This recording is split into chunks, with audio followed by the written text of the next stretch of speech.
오늘의 말씀은 열왕기하 15장 16절에서 20절입니다. 그때에 므나헴은 디르사에서부터 진격하여 와서 딥사와 그 안에 있는 모든 사람을 쳐 죽이고 사방 모든 곳을 공격하였다. 그들이 그에게 성문을 열어주지 않았다고 하여 그는 그곳을 치고 임신한 여자들의 배를 갈라 죽이기까지 하였다. 유다의 아사랴 왕 제39년에 가디의 아들 므나헴이 이스라엘의 왕이 되어 사마리아에서 열해 동안 다스렸다. 그는 주님께서 보시기에 악을 행하였다. 그는 이스라엘로 죄를 짓게 한 느밧의 아들 여로보암의 죄에서 일생 동안 떠나지 아니하고 그것을 그대로 본받았다.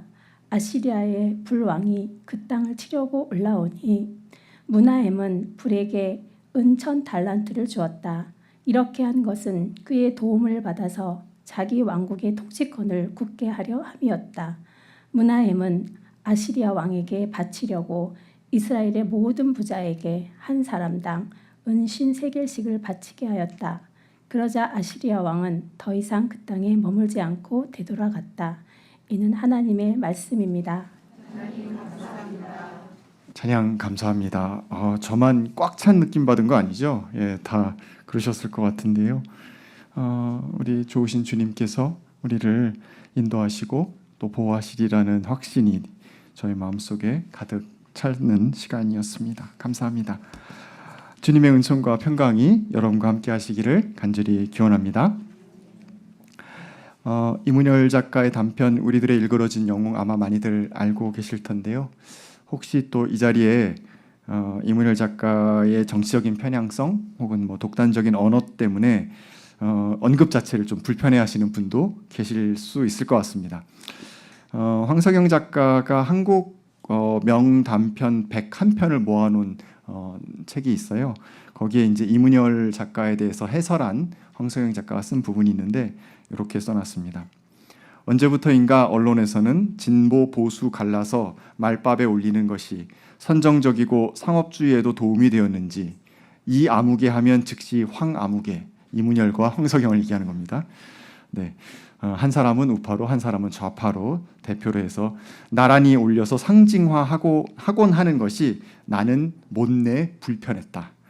뭐 그러면서 좌파 우파로 나눠서 그런 식으로 재단하는 것에 대한 불편한 심정을 드러냈습니다. 그러면서 이런 말도 붙이긴 했어요.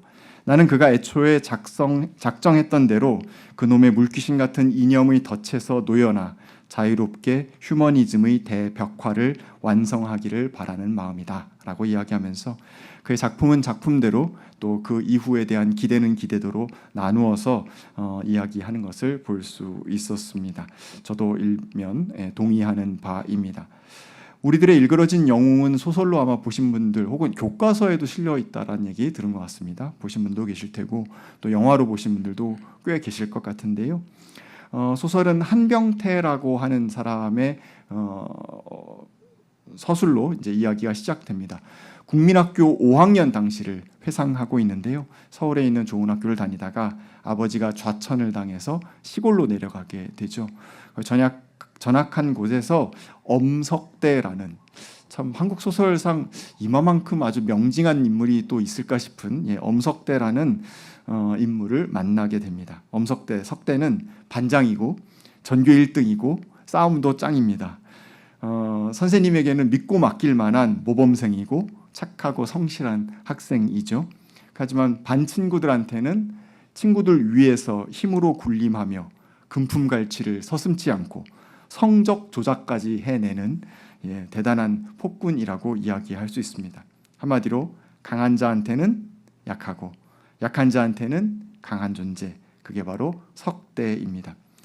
처음에는 이제 서울내기 병태가 석대한테 맞서죠. 석대의 잘못을 잘 조사해뒀다가 선생님한테 고발하기도 하고 또 피해당하는 아이들과 함께 맞서자고 설득도 하지만 한 학기 내내 그냥 완패를 당합니다. 속수무책으로 석대의 묘수에 다 당하게 되죠. 선생님들은 계속 칭찬 일색이고 그런 석대를 질투하고 있는 병태로 자리매김하게 됩니다. 결국은 병태도 한 학기 만에 석대와 그의 조직에 무릎을 꿇고 5학년 2학기 때서부터는 편하게 학교를 다니기 시작합니다. 그리고 차츰차츰 석대의 오른팔이 되어가는 장면을 우리는 볼 수 있습니다. 단편 소설이지만 맨 마지막에 가면 6학년이 돼서 새로운 담임 선생님이 전근 오시는 것으로서 이제 이야기가 마무리되는데요. 뭐 다 아실 테니까 그 새로운 담임 선생님도 사실 어떻게 보면 제2의 석대예요. 그래서 새로운 폭력과 질서를 가지고서 질서를 다시 또 만드는 그런 모습을 우리는 보면서 이야기를 끝마치게 됩니다. 학교 교실에서 벌어지는 모습이 우리가 사회에서 겪는 모습과 똑같아서 한편으로 참 소름 끼치고 끔찍하기도 한 것이 바로 이 소설의 장면입니다. 강한 자에게 약하고 약한 자에게 강한 것. 요즘은 줄임말로 4글자로 강약약강이라고 그렇게 표현하더라고요. 요즘이 아닌가요? 옛날인가요? 예. 여전히 그런 것들이 우리 사회에 판을 치고 있는 것, 그것이 사실입니다. 그래서 오죽하면 어떤 사람의 본성이 어떤지 알아보고 싶다면 그 사람한테 권력을 쥐어줘 봐라 라는 이야기까지 하곤 합니다. 또는 뭐 그 집단에서 가장 약한 사람한테 그가 어떻게 행동하는지를 보면 그 사람의 인격을 유추할 수 있다라는 말까지 있기도 하지요.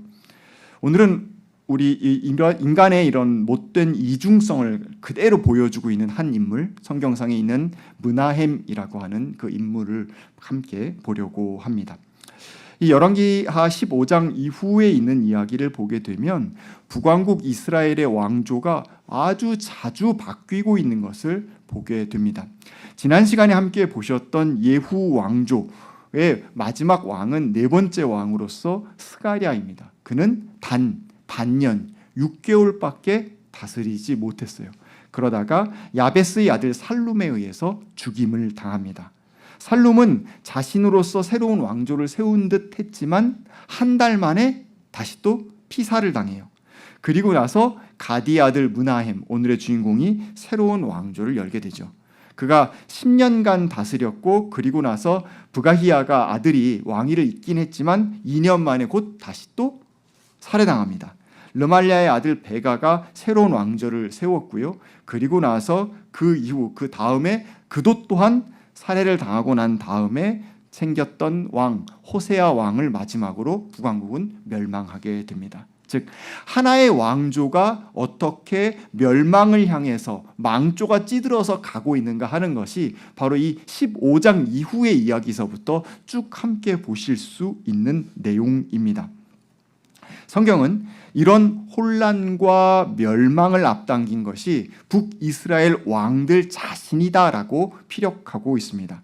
그 출발점을 북이스라엘의 처음 왕이었던 여로보암으로 꼽고 있는데요. 그래서 계속 여로보암의 예를 그대로 따랐다라고 이야기합니다.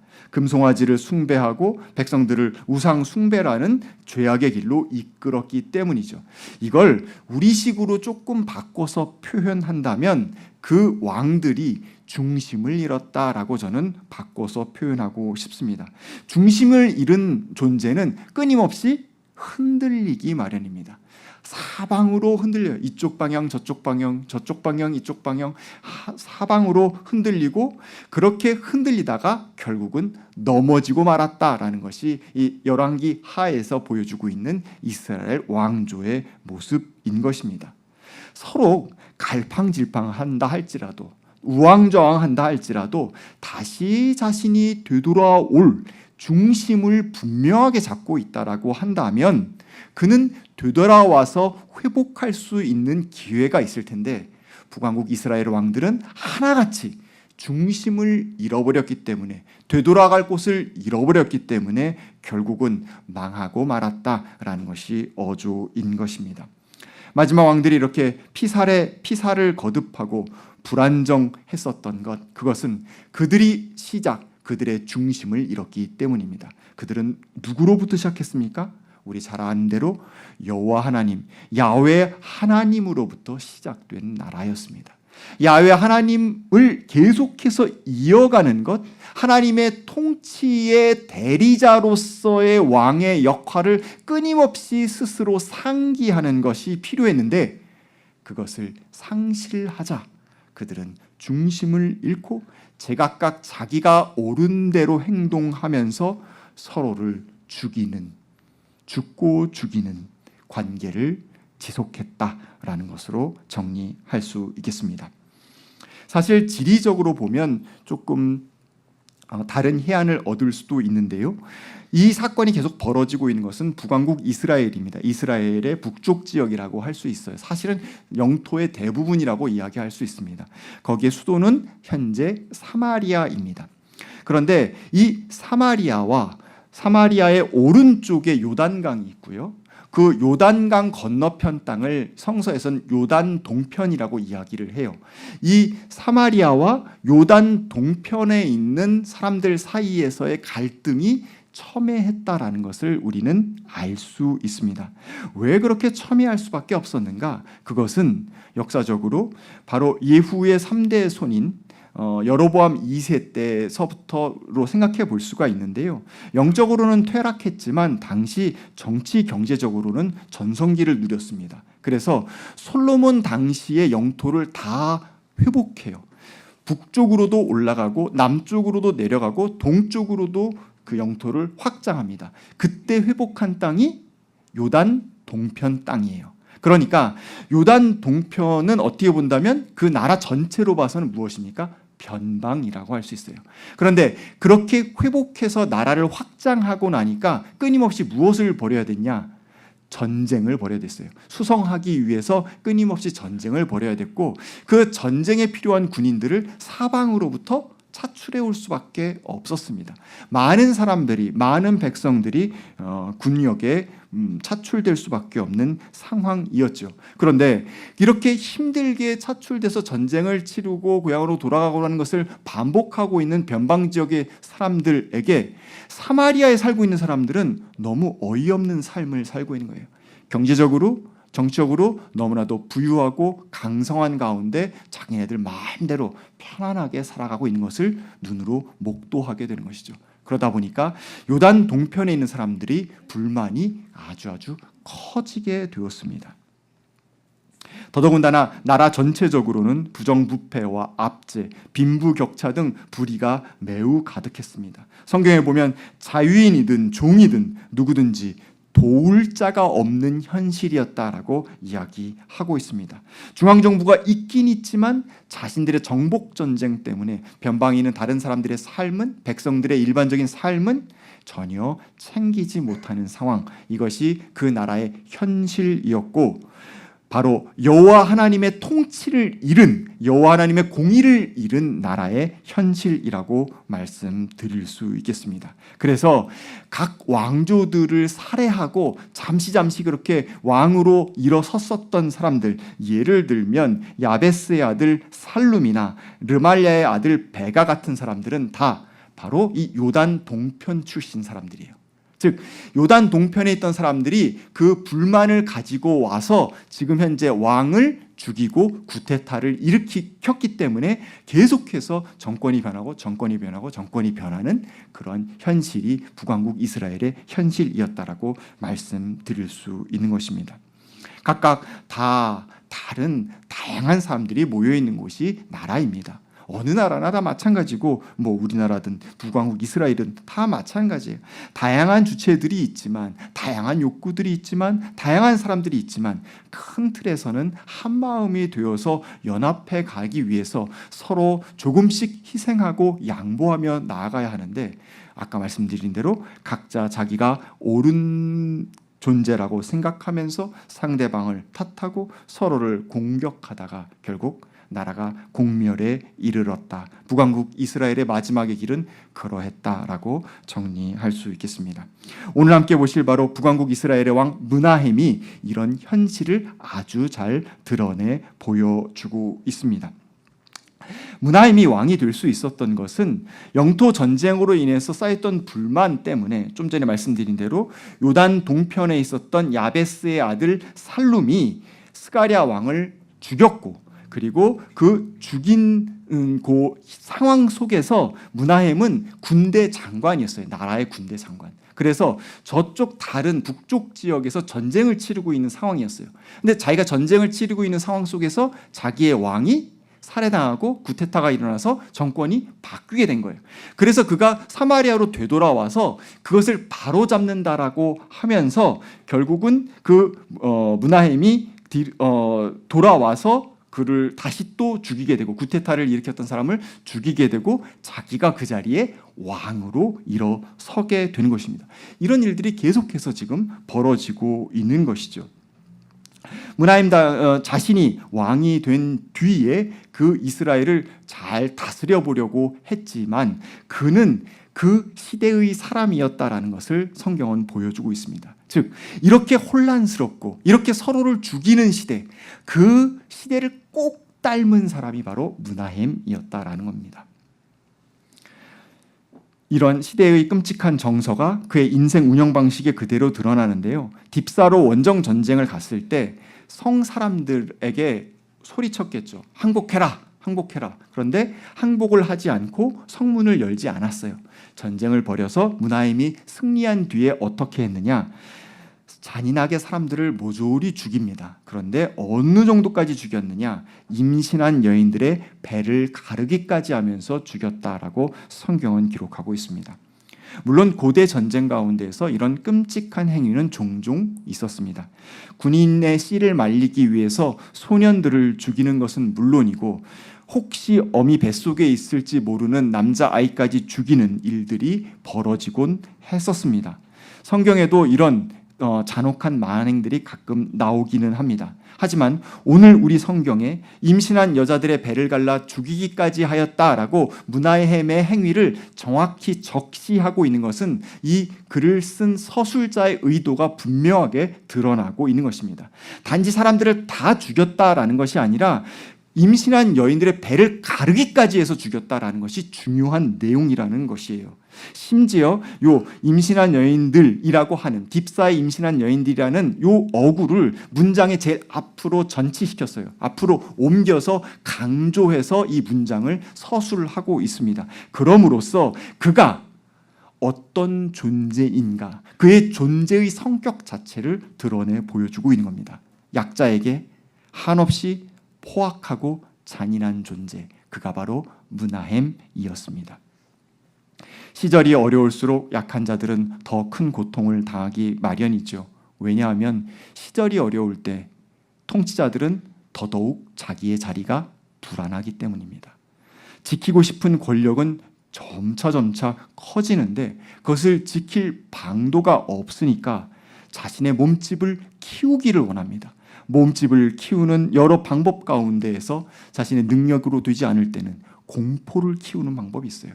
공포를 통해서 나의 존재 자체를 크게 부풀려서 자신의 이득을 지키려고 했던 것, 그것이 바로 므나헴의 모습입니다. 시쳇말로 못났다 도대체 얼마나 지지리도 못났으면 여성들을, 임신한 여인의 배를 갈라서까지 자신이 어떤 존재인가를 드러내려 했겠습니까? 그런 식으로밖에 자신을 나타낼 수 없는 자, 그가 바로 므나헴이다라는 것을 우리는 성경에서 알 수 있습니다. 그러면 므나헴이 세상 모든 사람들에게 그렇게 다 포악했는가? 일관성 있게 포악했는가? 그렇지 않다라고 성경은 또다시 증언하고 있습니다. 자기보다 강한 사람에게는 한없이 약한 존재가 므나헴이었습니다. 자신의 왕권을 강화하기 위해서 아수르에 조공을 바치기로 했다라고 성경에 나와 있는데요. 아수르의 왕 디글랏빌레셋 3세가 위협을 가해서 한 나라의 왕으로서 그것을 처리해 나아간 겁니다. 왕으로서 자신의 위엄을 갖고 용맹스럽게 처리했느냐? 즉 진짜 전쟁을 벌여서 그 전쟁 가운데서 패배했기 때문에 전쟁 보상금을 벌였냐? 혹은 너무나도 대군이 쳐들어와서 포위했기 때문에 어쩔 수 없이 그렇게 조공을 바침으로써 그 어려움을 타게 했느냐? 그렇지 않습니다. 사실 아수르는 당시 이스라엘에 그렇게 크게 관심 있지가 않았어요. 그랬기 때문에 단지 그 길을 확보하기만 하면 되는 상황이었거든요. 길을 지나는 가죠. 하지만 여기를 멸망시킨 것은 큰 관심이 아들에게 왕위를 물려주고자 할 때 가장 큰 걱정이 있었어요. 무엇이었겠습니까? 요단 동편 사람들이었습니다. 선대에도 계속 요단 동편 사람들에 의해서 죽임을 당했었기 때문에 자신의 사후, 자신의 아들이 왕위를 이어받았을 때 요단 동편을 제대로 처리하지 못할 것이라는 계산이 섰습니다. 그래서 사실 아수르에게 바친 조공의 이유는, 실질적인 이유는 이 요단 동편을 처리해달라는 것이었습니다. 자신의 동족들에게 칼을 겨녀달라고 이방에게 요청함으로써 자신의 왕위를 계속해서 이어가고자 하는 욕망이 그에게 있었기 때문인 것입니다. 그는 은 1000달란트를 바쳤는데요, 대략 34톤의 은입니다. 이 어마어마한 은이 본인에게나 혹은 궁정에 있을 리 없었겠죠. 어떻게 해결했겠습니까? 성경에 보면 이스라엘의 부자들에게 은 50세겔씩을 거두었다라고 되어 있습니다. 얼핏 읽으면 수십 명 혹은 많아야 100대 부자, 재벌 1부터 100까지 모아가지고 은을 거둔 것처럼 상상하기 쉽지만, 사실 당시 단위로 환산해서 계산해 보면 50세겔을 모아서 1000달란트를 만들기 위해서는 6만 명에게 거두어야 됐다는 뜻이 돼요. 당시 인구로 생각해 본다면 6만 명은 집에 은이 있는 사람 전부라고 이야기해도 별로 과언은 아닐 것입니다. 한마디로 하루 벌어서 입에 풀칠한이나 하는 사람들, 눈을 씻고 찾아봐도 집구석에 은이라고는 요만큼도 없는 사람들을 제외하고 집에 그래도 은이 몇십 세기라도 있는 사람들, 그 사람들에게는 다 거둬들였다라는 이야기로 볼 수 있습니다. 그걸 거둬들여서 나라를 위해서 썼느냐? 혹은 어쩔 수 없는 전쟁에서 패배해서 그 배상금으로 썼느냐? 아니요. 자신의 아들의 왕위를 잇기 위해서, 그 안전판을 마련하기 위해서 그는 이 돈을 사용한 것입니다. 쿠데타로 일으킨 자기 왕조의 불안, 그리고 언제 무너질지 모르는 그 불안을 해소하기 위해서 아수르의 힘을 이런 식으로 빌었던 것입니다. 약자 앞에서는 강하고, 그래서 임신한 여인의 배까지 갈라버리는 무나임, 강자 앞에서는 약한, 그래서 아수르 앞에서는 1000달란트나 갖다 바치는 그러한 무나임, 그 뱃속에는 오로지 자신의 이득만 가득했던 무나임, 그 모습을 적나라하게 성경은 우리에게 보여주고 있습니다. 무나임이 일생 여로보암이 죄에서 떠나지 않았다고, 일생 떠나지 않았다고 성경은 콕 집어 말함으로써 정의로우시며 영원한 도움이 되시는 하나님의 곁을 떠나 있는 자가 도대체 어떤 방식으로 살아가는가 하는 것을 우리에게 들려주고 있습니다. 우리는 하나님이 우리의 오른팔이요 우리의 힘이라고 고백합니다. 우리의 능력이요 우리가 비빌 언덕이라고 이야기합니다. 그런데 그런 하나님을 잃었다면, 우리가 의지할 수 있는 그런 하나님을 잃었다면, 무나임은 하나님을 잃었지 않습니까? 누굴 의지할 수 있겠습니까? 그는 오로지 돈과 권력, 폭력과 압제를 의지해서 자신의 왕위를, 자신의 아들의 안위를 유지하려고 발버둥 쳤던 것입니다. 이렇게 발버둥 치며 선택한 삶은 약자를 가혹하게 괴롭히고 착취하며 강자에게는 비굴해지는 방식, 이것이었습니다. 서글프게도 우리 사회에는 이런 식의 삶을 어쩔 수 없다라고 용인하는 그런 기류가 있습니다. 때때로 좀 더 적극적으로는 이런 식의 약자에게는 강하고 강자에겐 약한 모습을 적절하게 이용해야 할 처세술로 여기기도 합니다. 물론 분명 우리가 살아가면서 부딪히는 여러 문제와 어려움 속에서, 복잡한 관계와 상황 속에서 나도 어쩔 수 없는 그런 벽들을 만나긴 합니다. 나도 어쩔 수 없이 약자 앞에서 서 있어야 될 때가 있고, 나도 어쩔 수 없이 강자 앞에서 허리를 굽혀야 되는 때가 분명히 있습니다. 하지만 그것이 무례함을 넘어서 범법 행위로까지 확장되게 된다면 그것은 하나님께 용서받기 힘든 죄로 자신의 발걸음을 하나씩 들이고 있는 것이라고 표현하지 않을 수 없습니다. 우리 사회에서 벌어지고 있는 묻지마 범죄, 아무런 이유가 없어요. 단지 내 앞에 있는 사람이 마음에 들지 않아서, 혹은 나보다 약하기 때문에 그가 괴로워하는 모습을 보기 위해서 범죄를 저지르기도 합니다. 학교 폭력, 또 가정 폭력도 마찬가지입니다. 집 밖에 나아가서 을로서 고생하다가 그 안에 쌓였던 울분을 집 안에 들어와서 나보다 약한 아내나 자녀에게 풀어버리는 가정폭력범들이 얼마나 많습니까? 직장 내 괴롭힘, 내가 선임이라는 이유로, 내가 상사라는 이유로 약강하는 존재들이 우리 곁에 얼마나 많습니까? 외국인 노동자 착취, 비정규직 노동자 차별 같은 것들은 비일비재하지 않습니까? 사회 곳곳에 약강, 강한 사람에게는 약하고 약한 사람에게는 강한 모습이 벌어지고 있습니다. 만약 이것을 약육강식의 사회에서 어쩌면 어쩔 수 없는 필요악이라고, 당연한 인간의 본성이라고 그냥 치부하고 묻어둔다면 우리는 우리의 후손들에게 금수가 판을 치는 짐승세계를 물려줄 수밖에 없습니다. 피비린내나는 포식자로 내 자식을 키울 수밖에 없는 것입니다. 우리는 그런 세상을 바라지 않습니다. 예배 서두에서 초대의 글에서 말씀드린 것처럼 잠 못 드는 손녀의 머리카락을 만져주는 할머니가 있고, 입안 가득 복숭아 물 뚝뚝 떨어지는 그 과일을 입에 넣어주는 할머니가 있는 곳, 할머니의 냄새가 나고 있는 이불을 덮고 창밖을 내다볼 수 있는 손녀가 있는 곳, 여러분은 그런 곳을 꿈꾸지 않습니까? 우리는 금수가 아니라 존엄을 갖춘 인간이고 천부인권을 믿는 민주적 존재들입니다.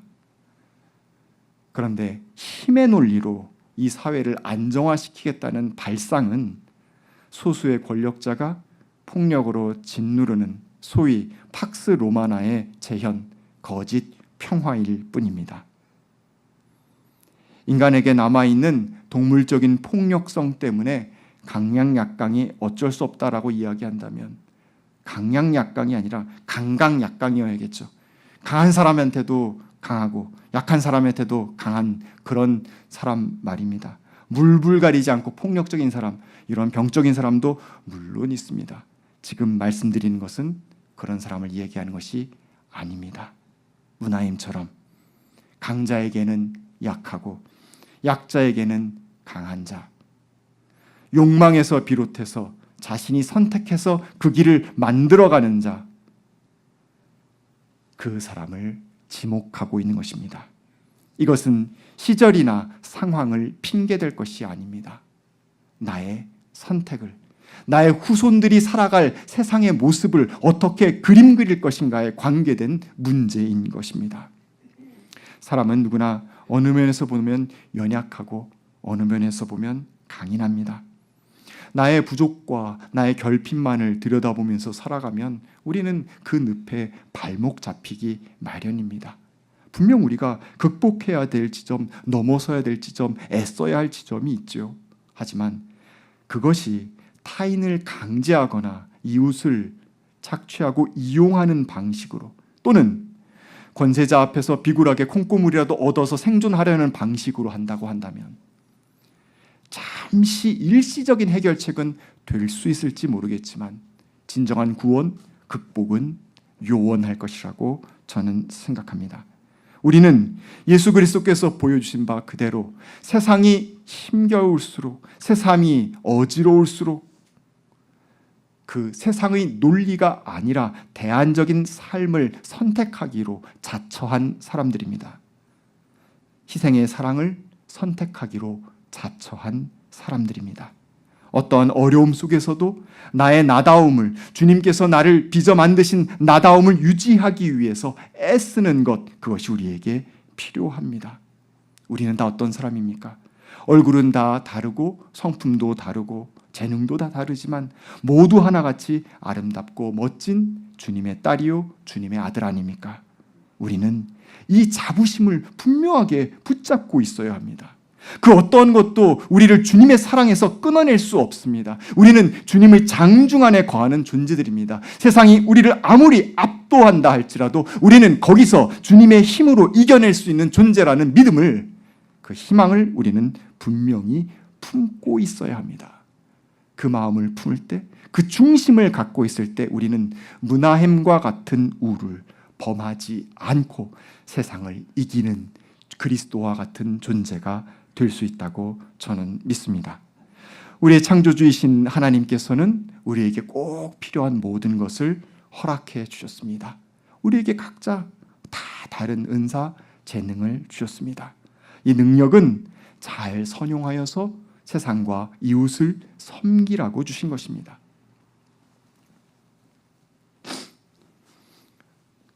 우리가 주님께서 주신 능력으로 세상과 이웃을 섬길 때 우리는 그 자체로 빛나는 존재가 될 것입니다.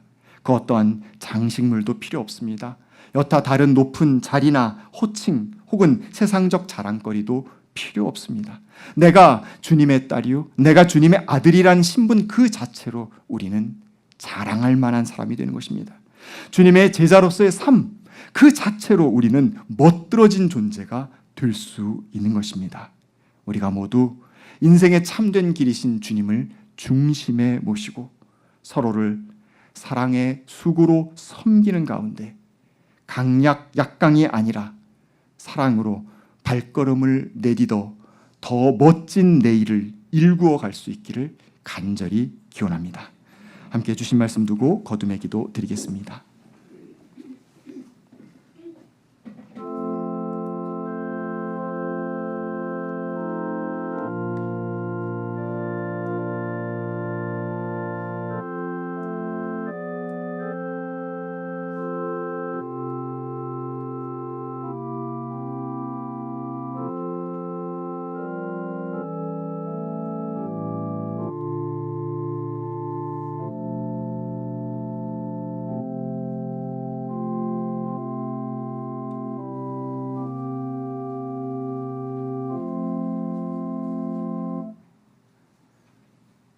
하나님, 세상의 여러 혼탁하고 어려운 이야기들 속에서 그 힘든 시절을 살아가는 가운데 숨이 턱에 막힐 때가 있습니다.